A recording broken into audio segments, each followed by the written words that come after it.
Mom definitely blamed Edie, but I think Louis blamed himself. After he graduated, he just spent more and more time in his room, until Mom got him a job at the cannery.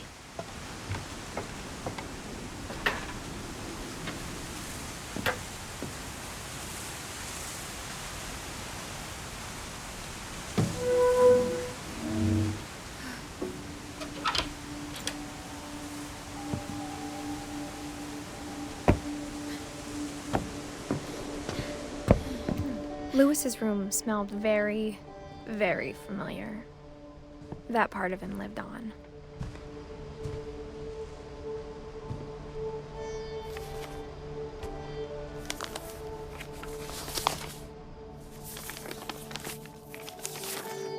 Dear Mrs. Finch, as Louis's psychiatrist, I can understand your desire for an explanation.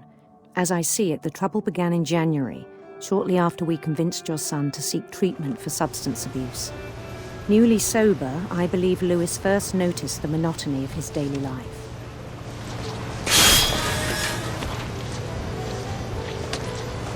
He kept working at the cannery, but he withdrew part of himself. In our sessions, I saw the same behavior. His mind began to wander. I asked him to describe it. He said he started small, imagining a labyrinth. He'd feel his way about.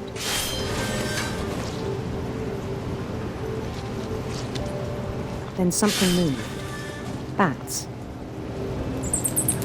And toads.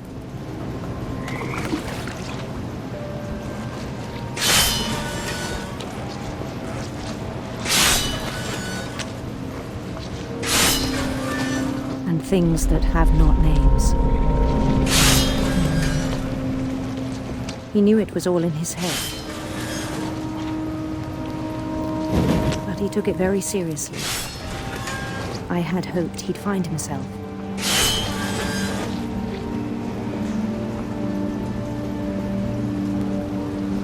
But he found something more.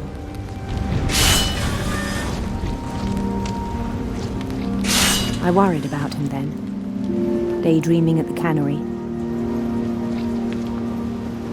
I spoke with his boss.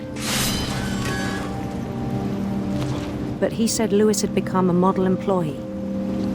Methodical, tireless, focused. Like a whole new Louis. So I let him go on.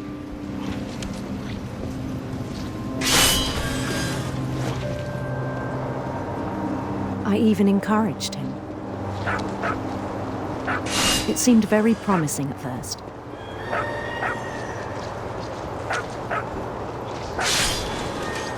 He told me he'd made a new friend.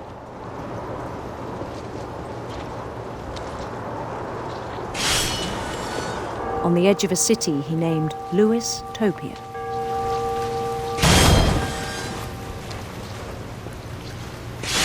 He built the city up slowly, brick by brick. Then he made musicians.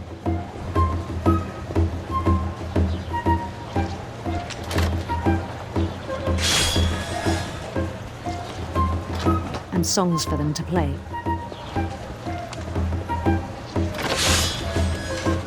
He talked about starting a band. And he was always humming something.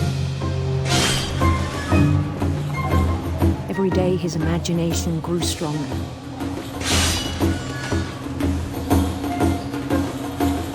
He no longer spoke at the cannery. But his chopping was as reliable as ever. Then one day it struck him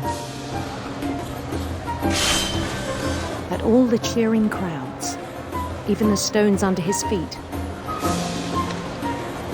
were all in his imagination, so he could do whatever he wished.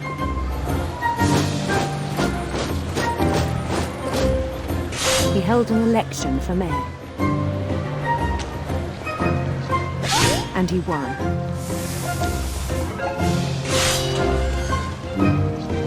They begged him to stay, but his mind was already wandering. It became a game for him.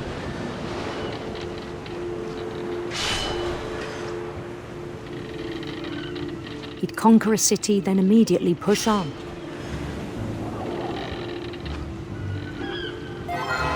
New Louisville.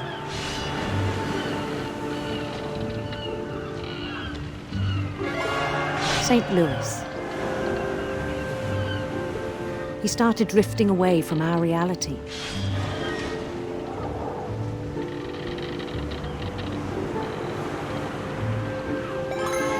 Minneapolis. Until one day he forgot to go home from the cannery. Even as his mother pleaded with him, part of Louis kept sailing on.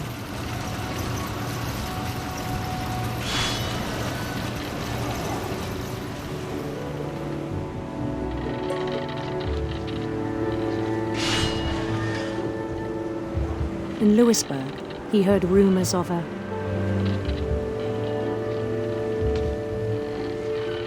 handsome queen.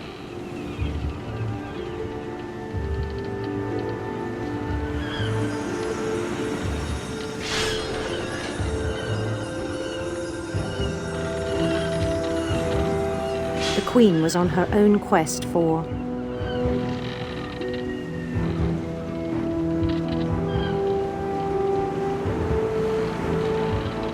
radiant rainbows.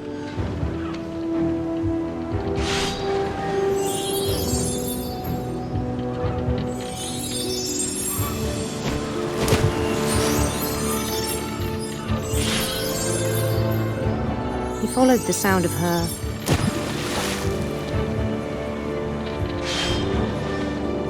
electric sitar.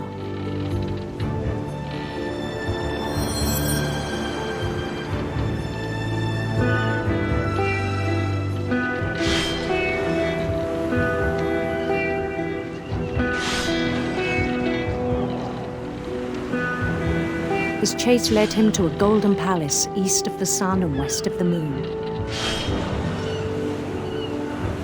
Even then, his logic remained sound.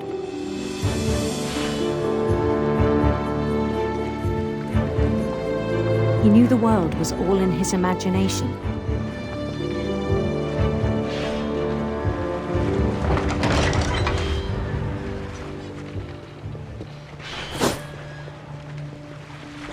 But he was so proud of having created it. In his own eyes, he'd become something greater than a king.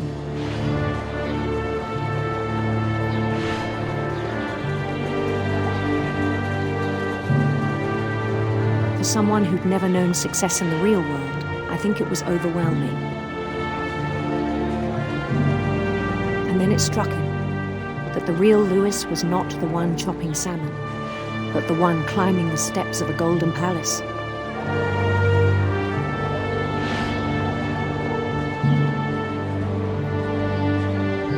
My imagination is as real as my body, he told me. It was hard to argue with him.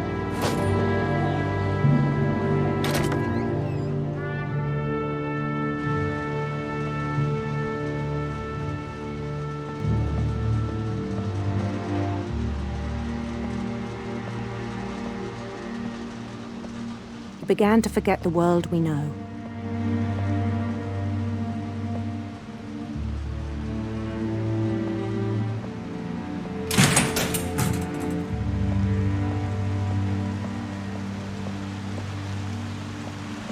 I think it pained him to remember Louis, the cannery worker.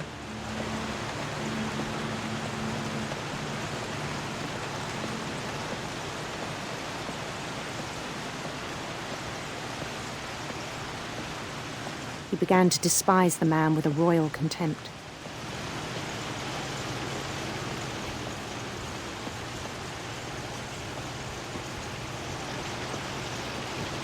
I still thought I could save him. Even after he said he was being crowned king over all the lands of wonder. The palace would be packed with his companions.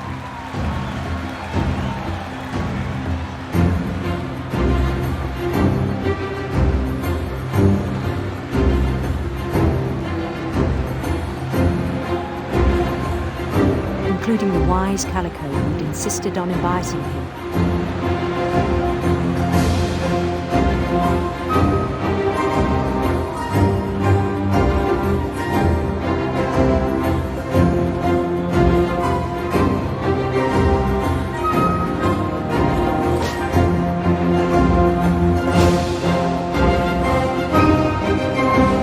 His queen waited, holding his crown.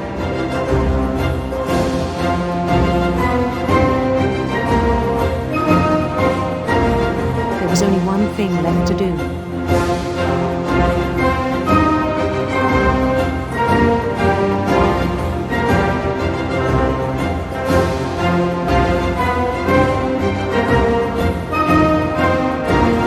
Bend down his head.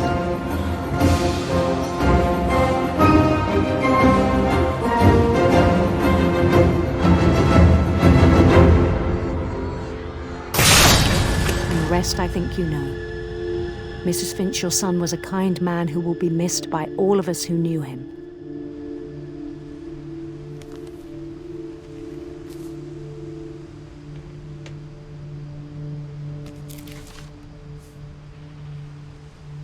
My brother was really cool. I wish you could have met him.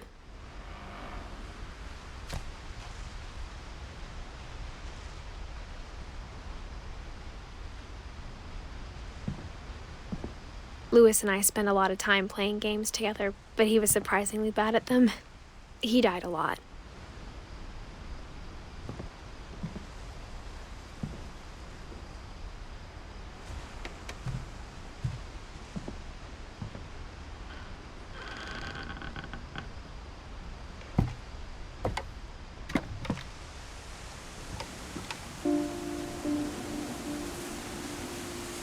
On the way back from Louis's funeral, my mom told me to start packing.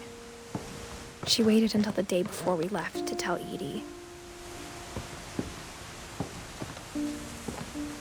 I'm not sure if she wanted to make it easier or harder.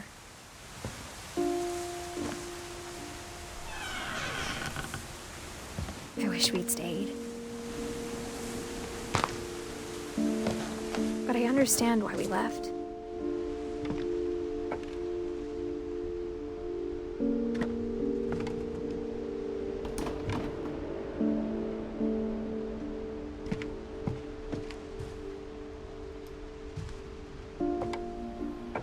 My mom ended up leaving everything behind.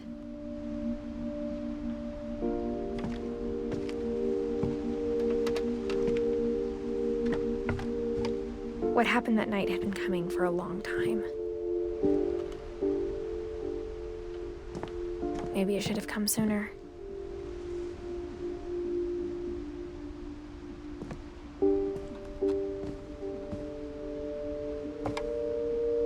But it had to end one way or another. All that's left now is to tell you about that last night.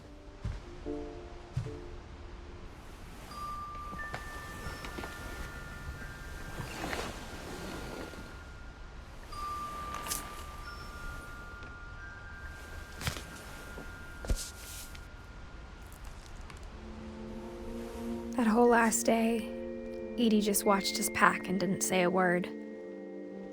Until supper, when she raised her glass and said, "To our final night together, and all our final nights apart." Grandma, you know what I said about alcohol. Some of your medications are very Edith, specific. I left a present for you in the hallway. Why don't you go open it? The grown-ups have to argue now. I'm sorry, you're right. We're all leaving tomorrow. Let's just enjoy our last... I'm not leaving. Edith, you're excused.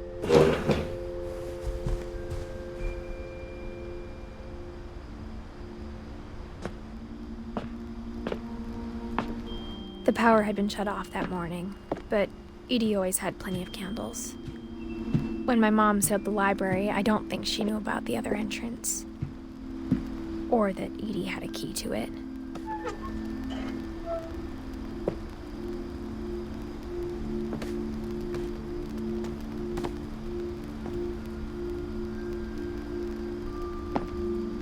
That thing you're afraid of isn't going to end when you leave the house.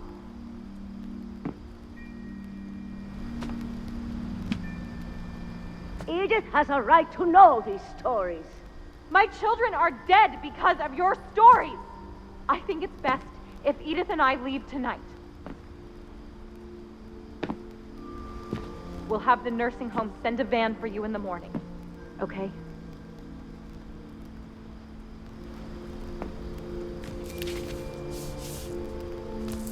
Dear Edith, there's so many stories I wish I could tell you, but there's only time for one. This is about what happened on the night you were born.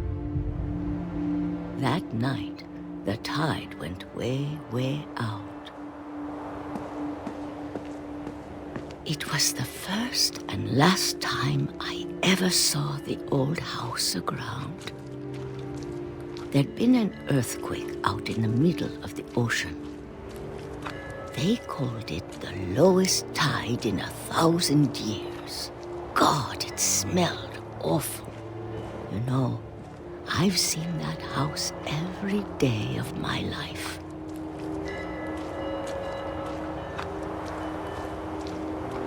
But I never thought I'd go back to it.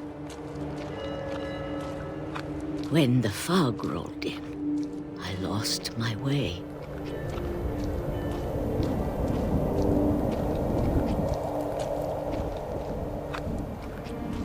I got turned around.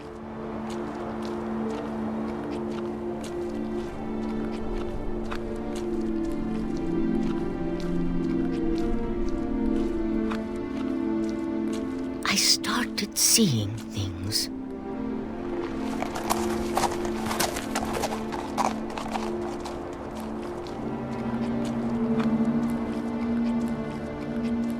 Things I'd forgotten had ever existed.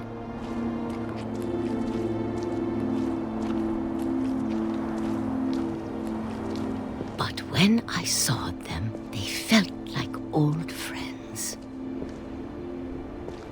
That night, a lot of things came back to me. Or maybe I came back to them.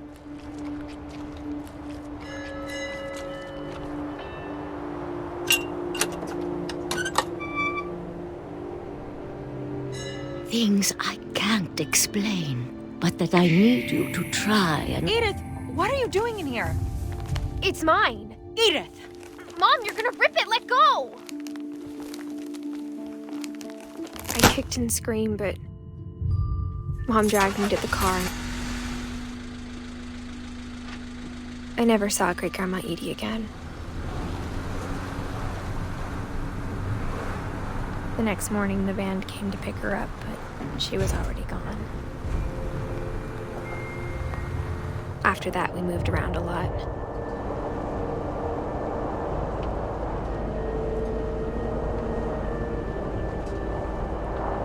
We both tried to make the best of it.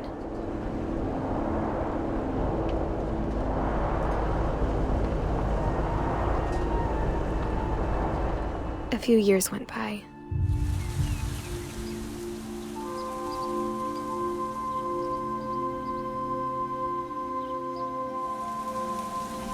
My mom didn't like to talk about it,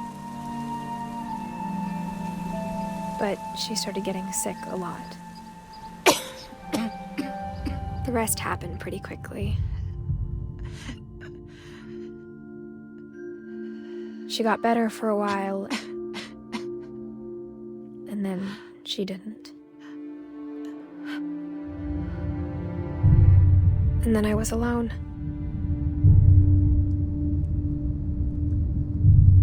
The last Finch left alive.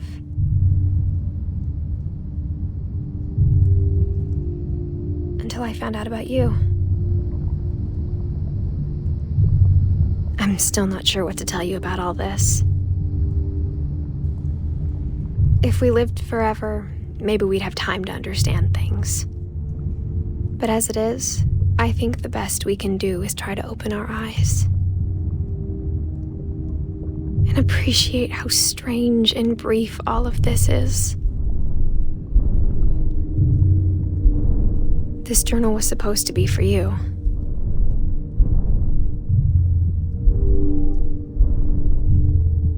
But now I hope you'll never see it. I just want to meet you and tell you all these stories myself. But I guess if you're reading this now, things didn't work out that way.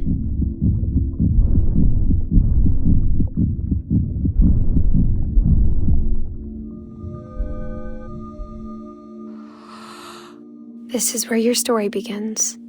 I'm sorry I won't be there to see it. It's a lot to ask, but I don't want you to be sad that I'm gone. I want you to be amazed that any of us ever had a chance to be here at all. Good luck.